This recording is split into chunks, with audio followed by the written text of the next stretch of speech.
Hello साथियों, Neeraj classes 2 में आप सभी का स्वागत है।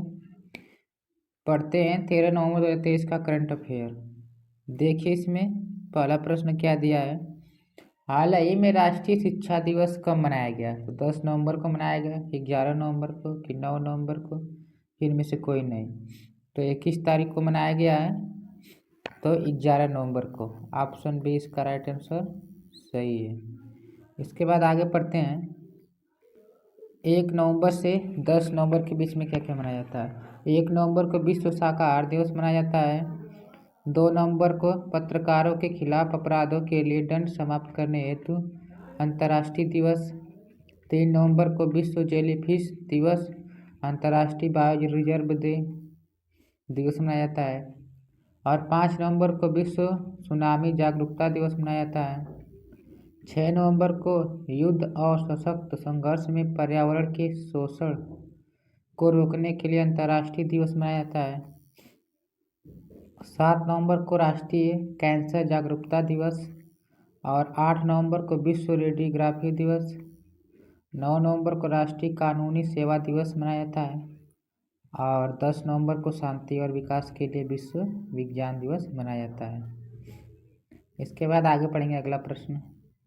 हाल ही में किस विश्वविद्यालय ने उपभोक्ता अधिकार जागरूकता अभियान आयोजित किया है? तो दिल्ली विश्वविद्यालय, कि इलाहाबाद विश्वविद्यालय, कि बेरहामपुर विश्वविद्यालय, कि इनमें से कोई नहीं। तो किसने किया है? बेरहामपुर विश्वविद्यालय। ऑप्शन सी इसका राइट आंसर सही है। इसके बाद आगे पढ़ेंगे अगला प्रश्न। Wild life photographer of the year पुरस्कार से विहान तल्या को सम्मानित किया गया। सामाजिक कार्यकर्ता दीनानाथ राजपूत को रोहिणी नैयर पुरस्कार से सम्मानित किया गया।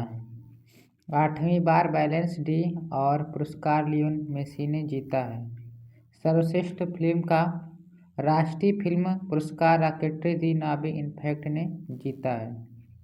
हार्वर्ड लॉ स्कूल ने वैश्विक नेतृत्व के लिए डी.वाई. चंद्रचूड़ को पुरस्कार प्रदान किया है। इसके बाद आगे पढ़ेंगे अगला प्रश्न। हाल ही में कौन सा देश यूरोपीय सशस्त्र बलों की संधि से बाहर हुआ है?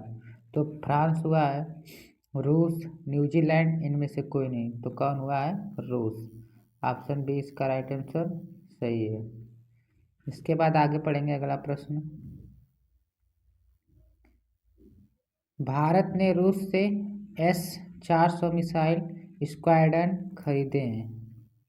रूस ने परमाणु ऊर्जा वाली महाशक्तिशाली मिसाइल 7 बनाई। रूस 2024 में अपनी रक्षा खर्च को 70 तक बढ़ाएगा। रक्षा खर्च को 70% तक बढ़ाएगा। रूस स्माइल्स बैंकिंग शुरू करेगा।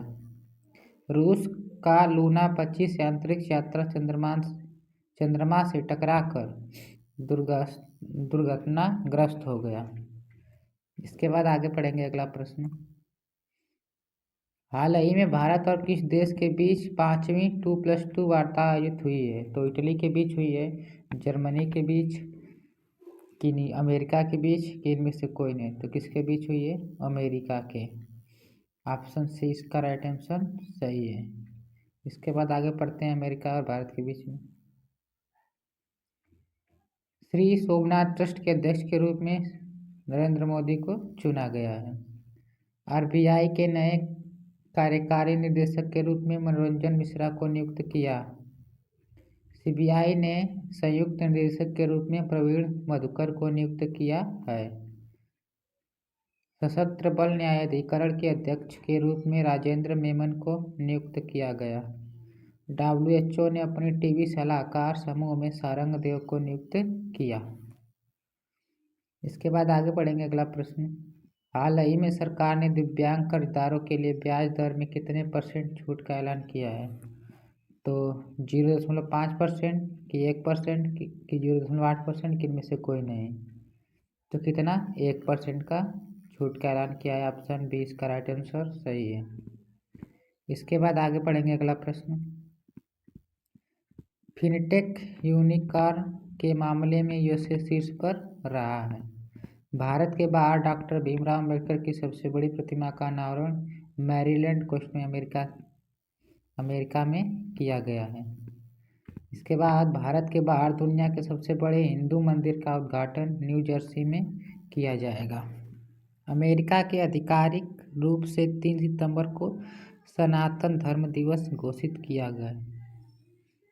इसके बाद आगे पढ़ेंगे अगला प्रश्न। हाल ही में IMA इंडिया में क्षेत्रीय सम्मेलन 2023 का आयोजन किया है। तो मुंबई की, नई दिल्ली की, वाराणसी की, इनमें से कोई नहीं। तो कहाँ पर हुआ है? मुंबई में। ऑप्शन ए इसका राइट आंसर सही है। इसके बाद आगे पढ़ेंगे अगला प्रश्न। हाल ही में किसने राजा भालिंदर ट्रॉफी जीती है? तो मध्य प्रदेश की, हरियाणा की, महाराष्ट्र की, इनमें से कोई नहीं। तो कौन जीता है? महाराष्ट्र। ऑप्शन सी इसका राइट आंसर सही है। तो पहली बार कब हुआ था? 1994 जीता गया था। इसके बाद आगे पढ़ेंगे अगला प्रश्न। 10 दिवसीय उत्तराखंड महोत्सव लखनऊ में शुरू हुआ है। फिर उत्तराखंड के मुख्यमंत्री ने रोजगार प्रयाग पोर्टल लॉन्च किया है। उत्तराखंड में होने वाले 6ठे विश्व आपदा प्रबंधन सम्मेलन के ब्रांड एम्बेसडर अमिताभ बच्चन बने हैं। उत्तराखंड में हरेला पर्व 2023 शुरू हुआ है। उत्तराखंड सरकार ने लोकतंत्र सेनानी मंडे 16,000 से बढ़ाकर 20,000 रुपया कर दिए हैं। इसके बाद उत्तर प्रदेश के बारे में पढ़ते हैं। उत्तर प्रदेश में भारत का पहला जल विश्वविद्यालय खुलेगा। रन फॉर यूनिटी कार्यक्रम का आयोजन लखनऊ में किया गया। भगवान बुद्ध की 51 फीट ऊंची प्रतिमा कौशाम्बी में स्थापित की जाएगी। उत्तर प्रदेश सरकार 3 दिवसीय श्री अन्न महोत्सव आयोजित करेगी। इसके बाद आगे पढ़ेंगे अगला प्रश्न। हाल ही में भारत और किस देश की नौसेना ने बोगोसागर देश का आयोजित किया? तो यूक्रेन ने किया है कि बांग्लादेश की, इजराइल की, इनमें से कोई नहीं। तो किसने किया है? बांग्लादेश। ऑप्शन बी इसका राइट आंसर सही है। इसके बाद आगे पढ़ेंगे अगला प्रश्न। वनडे, अब देखिए क्रिकेट के बारे में। वनडे विश्व कप में 4 शतक लगाने वाले दुनिया के तीसरे क्रिकेटर क्विंटन डिकॉक बने हैं।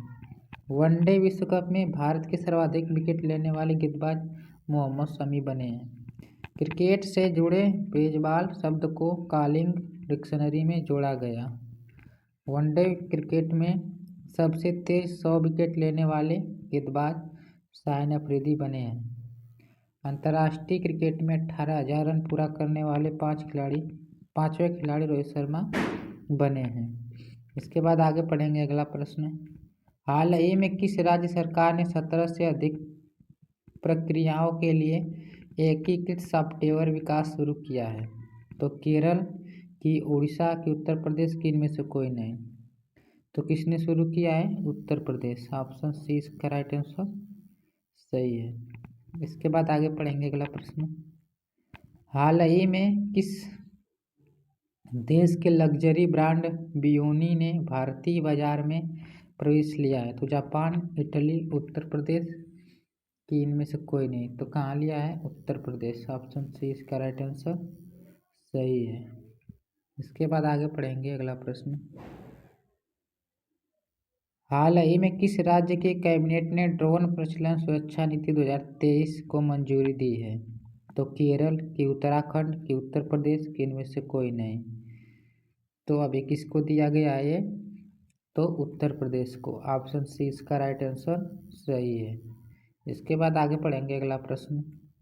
हाल ही में किस देश को समुद्र के अंदर ज्वालामुखी विस्फोट के बाद नया द्वीप मिला है? तो चीन, जापान, ऑस्ट्रेलिया की, इनमें से कोई नहीं। तो किसको मिला है? जापान को मिला है।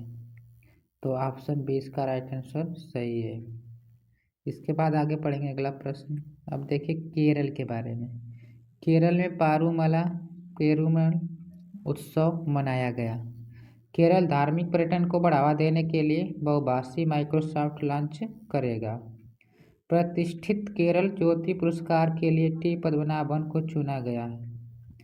केरल राज्य सरकार सर्वाइकल कैंसर की रोकथाम के लिए टीकाकरण कार्यक्रम शुरू करेगी। इसके बाद आगे पढ़ेंगे अगला प्रश्न। हाल ही में UBS ने चालू वित्त वर्ष में भारत की वृद्धि दर कितने % रहने का अनुमान लगाया है। तो 6.9%, 7.4%, 6.3%, इनमें से कोई नहीं। तो कितना रहेगा? 6.3% का अनुमान है। इसके बाद आगे पढ़ेंगे अगला प्रश्न। हाल ही में किस देश के क्रिकेटर सुनील नरेन ने अंतर्राष्ट्रीय क्रिकेट से संन्यास लिया है? तो इंग्लैंड के हैं, कि वेस्ट इंडीज के, क्या ऑस्ट्रेलिया के, कि इनमें से कोई नहीं। तो कहाँ के हैं? West Indies. ऑप्शन बी इसका राइट आंसर सही है। इसके बाद आगे पढ़ेंगे अगला प्रश्न। हाल ही में कौन सा देश दीपावली उत्सव को यूनिटी इन डाइवर्सिटी विषय के साथ रोशन करेगा? तो श्रीलंका, की नेपाल, की यूएसए, यूएई, कि इनमें से कोई नहीं। तो कौन करेगा? यूएई। ऑप्शन सी इसका राइट आंसर सही है। इसके बाद आगे पढ़ेंगे अगला प्रश्न। कल का ये प्रश्न था कि पूछे थे कि हाल ही में किसने सुप्रीम कोर्ट में मिट्टी कैफे का उद्घाटन किया है? तो नरेंद्र मोदी, की डी वाई चंद्रचूड़, की द्रौपदी मुर्मू, कि इनमें से कोई नहीं। तो किसने किया है? तो इसका आंसर आप लोगों को बताना है कमेंट सेक्शन में। इसके बाद कल का ये प्रश्न जिसका उत्तर आप लोगों को मिला है शुभम गिल के रूप में 15वां का, कि हाल ही में आईसीसी ओडीआई रैंकिंग में कौन नंबर 1 बल्लेबाज बने हैं? तो शुभम गिल। और आप लोग इसका प्रश्न का उत्तर कमेंट सेक्शन में ज़रूर बताइएगा। इसके बाद मिलते हैं अगले वीडियो में। जो पहली बार इस चैनल के माध्यम से देख रहा है, चैनल को सब्सक्राइब, लाइक, शेयर जरूर कीजिए। तब तक के लिए धन्यवाद।